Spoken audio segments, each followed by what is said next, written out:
My name is Wes Gwolney. I'm the track announcer at Batesville Motor Speedway. I've been there for about 2 years. Actually, I believe last week made my 2-year anniversary of being out there. I absolutely love it, and I wanted to tell my story. We've seen it from an owner's perspective, from a driver's perspective, but I kind of have a unique story. I'm a fan turned behind the scenes kind of guy. I've been going out to Batesville Motor Speedway since, oh man, probably since I was born. I don't know the details. My parents always took me when I was little, but I can remember about 3, 4, 5 years old, somewhere in that range. We always going out there and hanging out. We've always been really good friends with Terry Brooks, and it used to be called B&F Racing, Brooks and Family Racing.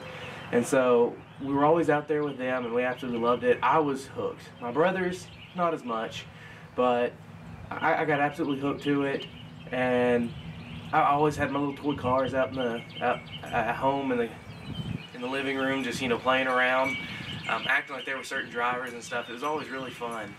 And then I got hooked, my brothers kind of got out of it. They got older. They're a good few years older than me. So it was me and my dad. We go to, oh man, see, we've been to Augusta, West Plains. We used to go to West Plains almost every Saturday night. Go to Batesville on a Friday, West Plains on a Saturday. When it was West Plains Motor Speedway, that is, instead of legit. But we go there. We went to BB for a long time. It was called Poinsett County Speedway. Yeah, out there at Harrisburg. We used to go out there when it was that, and then it became NEA, and we still went out there. I just started going to a couple tracks differently from where I had been. I went to Crowley's Ridge for the first time. I believe that was last year, and then I-30 Speedway.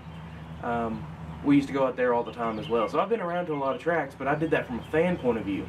And, I've always watched my favorite drivers, and when it comes to the big events, I've got a lot of family that races. But my cousins, Jerry Wall and Wall Racing, they have the suite up there. So I'll be up there hanging out with them during the Topless 100 or these big street stock events. And they always wonder, who's this guy? Who's this guy? Well, I've always prided myself on knowing who these people are. So I tell them I was the information guy. And still to this day, whenever we have big events, they're always trying to text me, like, all right, who's this guy? Who's this guy? Who should I take for this race? That kind of stuff. It's funny, but I love it. In high school, I got into radio, and I did play-by-play for basketball and football, and absolutely loved it. But I would still go out to the racetrack on weekends as much as I could, much as my dad's health would kind of let us. And that was my getaway. The racetrack has always been my, no matter what's going on in the world, I could always go to a racetrack and everything would seem fine. Being around people who were just like me. So we did that. I was in radio for 3 years in high school, and then I went to college. I was a salutatorian in my class, so I was like, well, man, this seems like I should go into something that's really difficult or really challenging with math and science. So I decided to be a mechanical engineering major. That didn't work. I don't want to say my GPA my first semester, it wasn't pretty. So I kind of took some time, took some thought. I went to a couple races, and I was like, man, I don't enjoy this engineering. What can I do? Well, I decided media was my background from high school, so I'm going to go into creative media. Instantly was hooked, started working some ESPN3 games when I got up to the college, doing different ESPN3 basketball games. And then something clicked in my mind. I was like, well, I'm pretty good at this play-by-play stuff, or at least I thought so. And I've always loved announcing and everything, so let's see if maybe, I talked with my dad, he's like, might as well try it, so I'm gonna send some messages out to different tracks and see if they need an announcer. Well, glory to God on this one. I'm living my dream, because I'd sent an email to Connie asking, hey, would you need an announcer, and she emailed me back, said, hey, can you send me a demo? So I found a USMTS race from Batesville that was on YouTube 4 or 5 years ago, and I believe it was just a heat race, and I voiced it over. I turned off the audio, and I was in one of the recording studios there, or one of our recording rooms at the college, and I recorded it. I was like, well, this is rough. I haven't done this really before, but I gave it all I had, and I sent it in, And then she called me back, and I was there working the Bad Boy 98 just, I believe, a week or two later after I sent her that. And I was down by the pit gate making sure everybody had their armbands, and then like 2 weeks later, I am up in the booth by myself, and I believe it was like March of Dimes night. So I had no idea what I was doing. I was kind of it was a trial by fire, as I like to call that. So I've been there ever since, and I absolutely love it. I'm absolutely blessed. I know a lot of the drivers out in the pit area. I go talk to some of them, and I love talking to the fans. That's the coolest thing about it. And being that I was a fan before, I can relate to them. Like, yeah, I know exactly what you're talking about. The racing was really good, or the track was really fast. And then I can tell them who these guys are. Like, well, who is that guy? Who's this guy? Or who's going to be here tonight? Well, I can answer those questions, and I absolutely love it. Like I said, I am living my dream.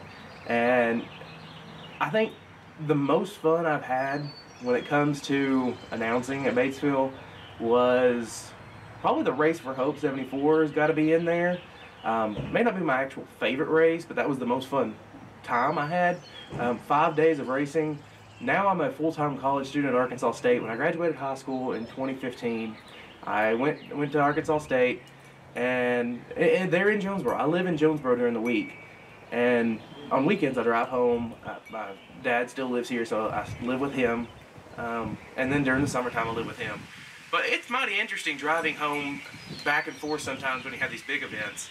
I love it though, because I'm doing absolutely what I love. And so I came home for the Race for Hope. I was like, all right, in 5 days I'm gonna make this. It's gonna be okay. So Tuesday night, I get done with my classes. I'm not gonna skip classes. I get done with my classes. I drove home. I announced that night. It was practice and qualifying. It was a lot of fun. I was like, all right, this was fun. I'm ready to do it for the next day. I had completely forgotten that I had to drive an hour and a half back to Jonesboro. So we get done. Last few guys go. Last little bit of practice is done. Last guys are qualifying get done. And so I loaded up, grabbed everything, got in my car, drove back to Jonesboro. It's like, by the time I get home, it's, oh man, probably almost midnight, 1 o'clock in the morning. And I did a little homework, I believe. Went to bed, got up that next morning, went to class, did all my stuff for class, drove back to Batesville, announced that Wednesday night, the opening night, and it was a lot, 15 heat races, and then a feature where they start 3 wide. Puts a lot of stress on your voice, but it's so exciting because there's so much going on, and I know I can't cover all of it half the time, but I did that. It was a wonderful first night of racing. We had qualifying and practice the night before, of course, and so I drove back to Jonesboro once again that night, and that one was a little later because we had all that racing, and I think it was 1:30 in the morning when I get back. I think I literally walked in my room, grabbed my backpack, put something in it or something, laid down. I'm pretty sure I fell asleep on the bed in my jeans and everything, and so that Thursday, had to get up again early that morning, go to class, had 2 or 3 classes that day, drove back home to Batesville and announced Thursday night. It was a lot of fun, a lot of cars. I'd never got to experience something like that, such a big event.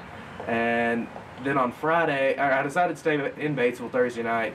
I had 1 class on Friday, so I did skip 1 class. I hate to admit that. But, and then I just did the rest of the weekend. It was so much fun. My favorite race probably ever, I believe it was one of the Bad Boy Big 4 street stock races last year. It might have been the year before. Where they just continuously were throwing slide jobs after slide jobs. It was Peyton Taylor, Richie Tosh. It was insane. It was the most fun race I've probably announced.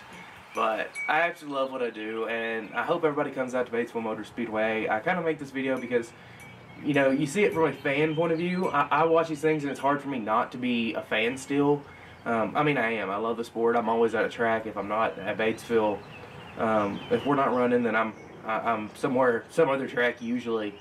So it's hard for me not to root and pick favorites and everything, but I'm getting to do what I love and what I enjoy in announcing as well. And I'm so thankful for that. All the great people that help make things go, all the track officials, all of the scores and everything up top. Connie and Mooney giving a great place for everybody to race and for me to come and enjoy.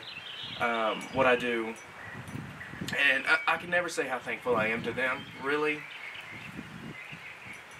And I just can't wait for the rest of this 2018 season. We're only a couple weeks in, but it's been good racing. Mother Nature's not been on our side.